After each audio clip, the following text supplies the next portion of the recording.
Good morning, everybody, for Monroe Monday this morning. Today we have Don Templin. Don, he's a rep. I don't know, Don. You wouldn't call yourself a representative? How would you term yourself? I would just think of myself perhaps as just a concerned citizen that enjoys the atmosphere of small communities. Making a house arrest here today on us. Well, what you do is you sort of represent. You look for community groups that have, and you honor them. The people that's been perhaps conducted themselves in a special way in order to be honored. For instance, a lot of people with COVID when COVID started. Is that what you're doing? That is correct. Honoring those that have put themselves in the forefront of battling the COVID virus from the time it initially started to continuing it today. Now, this is your first time out of the chute with a group for COVID, right? That is correct. It's the first time for honoring those working with the COVA, or quite honestly, any other group as well. Okay, so do you do this yourself, or do you have a group that you're representing, churches? No, there's a group of community concerned citizens that are also interested in recognizing those that have put themselves in the forefront, those that have a desire to better the community as a whole. But no, there's just a group of us that I don't know as we have a single leader or anyone, but just a group of individuals that want to recognize those that have stepped forward in various ways. All right. Did you start this, or did someone else start this? Well, I don't want to take any more recognition than anyone else. Go ahead. But perhaps that thought may have hatched from my mind. Uh-huh. Well, who else is involved with you? Well, Randy and Terry certainly are involved. Derek Prophet, Mike Turner, Sharon Walker, Roger Munday, Matt Etheridge, and the mayor has been quite deeply involved. Sandy Simpson is involved. I don't want to miss, I probably am missing, and if I am, and I apologize, others that have contributed. Well, where are you getting your the groups of people that you're honoring? I mean, how are they chosen? Those that have continued to work through the COVID virus, as we all know, there's many businesses that were shut down or not allowed to operate during the COVID virus, but others were. The first responders, the police department, fire department, EMS, as example, the medical profession, the hospitals, the nursing home, the pharmacies. Those, they continue to operate and serve the community, serve the public, even though they were not sure just how it might affect them or how it may affect themselves or their families, short or long term. You know, that if you think about it, I think about that often. These people that were on the front line, they had we all didn't know what COVID was. We all thought, hey man, if we got next to somebody, we were going to die. Correct. So we couldn't get with our families. That's correct. But they had to get out with each other and fight that in order to save people's lives. The way that I look at it, I think that they truly are heroic in their efforts. And the way that I look at a hero generally is someone that performed a given act, pulled someone from a burning car, or pulled someone from a river, something that makes them, in our minds, perhaps a hero. Mm-hmm. But those first responders and those essential workers are heroes also in the same way, because they've done it over and over and over again for days, weeks, and months, and now turning to years. So their efforts truly are heroic. The same way as someone else that, like I say, we may call them heroic because of their efforts. It looks like it's going to be a never-ending process with the same people, the same first responders, the frontline people. No matter what comes down the pike, it might be bird flu next, who knows? But they're going to be the first responders. That's correct. They're going to be the ones that placing themselves and their families in peril because of those unknowns. Well, Don, how are you guys honoring these folks? We're wanting to have the individuals as well as their families and friends and the community as a whole gather on the 30th of April at the middle school. 30th of April. It's going to be at 2 o'clock in the afternoon. Hopefully it's a time where most might be free. We will have, I believe the mayor has committed to make it a First Responders and Essential Workers Day, honoring those in that way. Did you contact him in order to get that done? That is correct. Good. We've contacted the governor. The governor will be sending a letter of appreciation, as will Senator Ryan Paul. He's sending a letter of recognition. I know when I spoke with the office of Senator Paul some weeks ago, they indicated the senator is most appreciative of the first responders because they indicated that they have saved his life on 3 different occasions, as an example of what they do. But yes, we're hoping to honor them with recognize them individually, as well as giving them a certificate of appreciation, again, individually, and then just having the opportunity for the community to interact with them after the activity is complete, if you will, but just a little brunch afterwards so that they can mingle and be recognized individually. Now, okay, how do you give everybody involved? Let's say all the nurses. Do you give them a certificate of appreciation? Now we realize that there will be some that will not be able to attend because of their scheduling, because they might be working or other issues, and so we're wanting a representative from each discipline, if you will, the hospital, the nursing home, the pharmacies, each individual pharmacy, or whoever, represented from each of those organizations, so that we will give that representative a certificate. They then can pass it on to those who are unable to attend because of other duties and responsibilities on that day. Okay, but everybody else can receive a certificate at that particular ceremony. That is correct. Okay. We're wanting to give a certificate to each individual that perceives themselves as a. Sometimes we may not, in our initial plans, we may not have thought of someone that may have served as an essential worker. So if someone. Like what position? What do you? Someone may say, well, yeah, I drive an ambulance for the EMS. Mm-hmm. Then we may not have contacted them and say, please come to the gathering on the 30th. But if they want to be there, we would like them to show up, and we would then give them a certificate as well. Mm-hmm.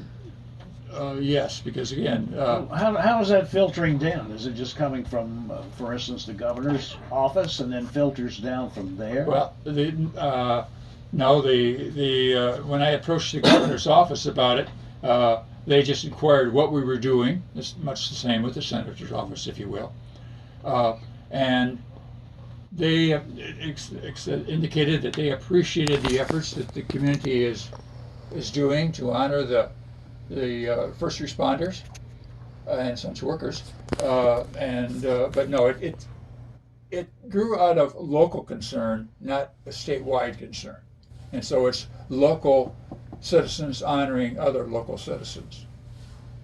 Okay, all right, Randy, do you have Take a break. Okay, let's take a break. Yeah. And we'll be right back with more Monroe Monday. Yep, as soon as I can break it here we go. And welcome back to Monroe Monday, April the 18th. Hope everyone's having a great day so far. We have with us Don Templin, and he's one of the committee members for the Essential Workers and First Responders Appreciation Day, which will be held on April the 30th at 2 o'clock at the middle school. Like I said, Don said earlier that Terry and I both are on that committee also, and just want to talk among ourselves a little bit.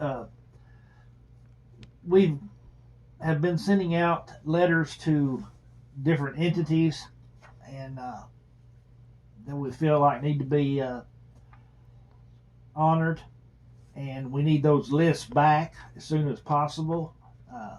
Not just the people that's going to be at the gathering, but if you have 100 employees, we need the name of those 100 employees, not just the ones that's going to be at the Appreciation Day. And so like fire departments, the police department, sheriff's department, need all those names. The hospital, nursing homes, grocery stores. And if we've missed anyone, if you feel like you're an essential worker, go to your employer and say, I feel like we should be recognized. And we're going to give you some numbers here to jot down, some emails, and you just get a hold of these people and they'll give you the best way to send those lists. But Don, if you want to go through the numbers there and the people. And all right, certainly. And I might add, Randy, if someone doesn't get back to us and they feel that they deserve honoring, if they show up on a Saturday and inform us at that point, we certainly want to be more inclusive than restrictive, I think. Yeah. Well, like we were talking, we don't want to leave anyone out, but we don't want to have it on our back also that we didn't include you. So, absolutely. We have sent out these letters and we've, asked people, to respond back. So it's left up to your employer, your boss, your supervisor or whatever to get us this name. So, if you're not recognized, I'm sorry, but it's, we just don't know everybody that's included. Like the hospital, may have 200 or 300 employees, and if the hospital doesn't give back that 300 names or they leave a name off, I mean, we're sorry that that happened. We didn't do it; they did. Yeah, we do want to honor those 200 or 300 exactly. employees or whomever else. You had mentioned, Randy, the telephone numbers. Might I give my number again? Don Templin, telephone number 270-579-2466. Derek Prophet, his number is 270-427-8099. And Mike Turner, his number 270-427-1045. And email, you can email Sharon Walker at SharonYorkWalker@gmail.com. You could email myself, Donald Templin at yahoo.com, with names, numbers, questions, whatever you may have. But again, yes, we want to include all grocery stores. I received a call a day or two ago from the Dollar General store in Gamillia, and they give me names of those who will be able to attend and those that will not. Those type of businesses, we realize that they are those ones that have put themselves in harm's way, if you will, during these many months, and so they should be honored. As Randy, as you indicated, we're not wanting to exclude anyone, but unfortunately there may be some, and if we do miss someone, it's unintentional, of course. Unintentional. Yeah. Of course, like y'all talked before, we're still fighting COVID, and all of these people, when it first hit, we didn't know what we were dealing with. We really still don't know what we're dealing with 100%. But it goes back to your I think about the hospital mostly because that's where it usually ended when Yes. COVID went to the hospital. You know, they had to come up with a plan of action to, you know, have a section that was just COVID related.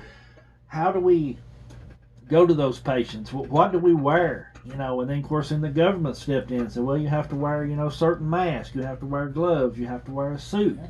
You know, and then there were certain medicines that were brought in that, you know, this is what we give them, and you know, and it was all experimental. Yeah. And you know, I know it was a very stressful situation on not just the doctors but on the nurses. I mean, I've talked to several nurses that COVID was just they'd never encountered anything like that before. And I think, Randy, of those that give us the test, you know, they were doing it from we were doing it when we were sitting in our automobile. They drive-by tests. Exactly. Yes. Not knowing each of those individuals that drove up in their private vehicles, were they the ones that's going to be having COVID? Are they the ones that's going to be passing it on? We didn't know, and but they were putting themselves in the forefront. And again, in a very heroic manner. And then of course, all your retail stores and grocery stores and all, you know, they had to implement something, and you know, most things was to wear a mask, and you know, then they were saying, well, you know, if a person coughed in aisle 1, that aisle 3 could get COVID. Yeah. You know, so it scared a lot of people, and it put a lot of plans of action in place. I mean, a lot of people now get their groceries and stuff. They still don't go inside. Correct. They order it and have it brought to their vehicles or delivered.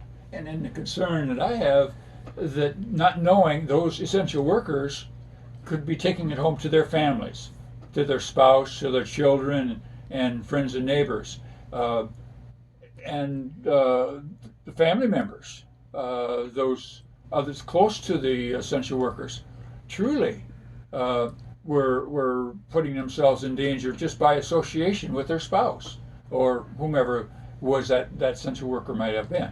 Yeah, and we want those there at the gathering also, at the appreciation. You know, your family members. You know, because you know, say for instance, a nurse, when they went home, a lot of them would have an area. They would take their clothes off. They would bag them up. You know, and Absolutely. go into a quarantine type deal. You know, incubation and you know, to decontaminate yourself before they went on in the house to be with their loved ones. You know, for their family time. And yes, we want those family members there. They indirectly need to be honored for their association with essential workers and first responders. But yes, community as a whole, I would like to see there, because again, that to me then shows they're supporting those valuable workers that have done so much for so long. Exactly. Well, of course, once again, this is April the 30th at the middle school. It's at 2:00, and Do you have more numbers and ways that these people can get in touch with you, just so we can go over it again? Again, the names, if I might, going over it myself, Don Templin, telephone number 270-579-2466. Now, there will be refreshments at your house after this, right? No? Okay. Derek Prophet, 270-427-8099. And Miss Mike Turner, 270-427-1045. Or again, certainly you can email myself at any time, Donald Templin at yahoo.com. What else should we know, Don, about this? Well, again, let me just, when I try to think of, do I hit every bases, and there's probably a lot of bases that we have not hit, I think who, when, where, why, and how. Who? It's those that have served in the battle of the COVID-19.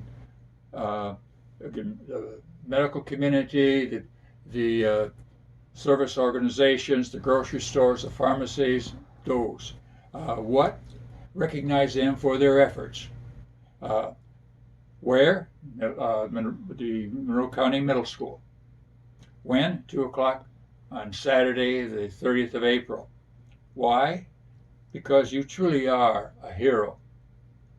And the hosts are those that are most appreciative of those efforts of the community. I think the community members are not seeking attention, but rather just want to step forward to honor those individuals. And again, the recognition for what they've done it goes beyond the boundaries of Tompkinsville or Monroe County. Like we're saying, the governor has recognized the value that these individuals have put forth. Their Senator Ryan Paul has recognized as Congressman James Comer, the mayor, and so many others. Again, but this is not a political gathering in any way, but they see the value that has been performed by so many. And the public is invited. That is correct. The And public is. you want them. It's for the public Absolutely. to Absolutely. recognize these folks. Absolutely. All right, this is your first time out on this. Where do you see it headed? Well, How big do you want it to get? Well, I would like to. So many good things are going on in the community that sometimes we almost take it for granted that the services that we take advantage of each day are not recognized. The merchants that provide us so many quality and important services.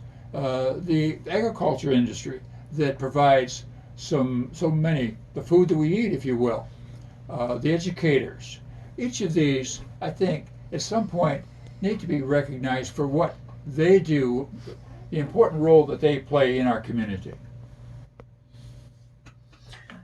Don, do you have anybody else that's sort of helping you? Now you've gone out, you're spreading the word, that sort of thing. Do you have other folks that are helping that sort of answer to you? Are you doing all of this? We're doing it We're doing it together as a as a committee. community. All the people he noted earlier. Well, I mean, in what position? Does everybody you have a think tank? Are you the only one going out, or does everybody else? Oh, we're going all out? doing it. Yeah, we're Everybody's all- going out, and we're putting the information out there, mostly trying to get people to email those lists. That's going to be the easiest way to get it all. Yes. And all that information he's put out there, it's also going to be on the MyRow page, so people can see it written down. And Cool.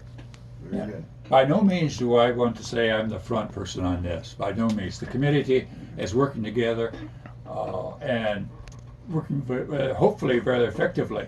But it's just those that are deeply concerned for the betterment of the citizens of Monroe County and certainly of Tompkinsville. I mean, just like tonight, we're going to meet at 5:30 at the middle school and kind of do a plan of action of how we're going to seat everybody and kind of get us an agenda set up for the following Saturday. Yes. You know, be sure. to work out the last minute details. Last minute details. Of course, there'll be some glitches, of course, but it's a start. All right, Don, we appreciate you coming in, and which we'll see you tonight at the meeting. And if anybody would like to come out and maybe just want to help out or got any ideas or something, feel free to come to middle school at 5:30 tonight. And we'll be right back right after these messages on Monroe Monday.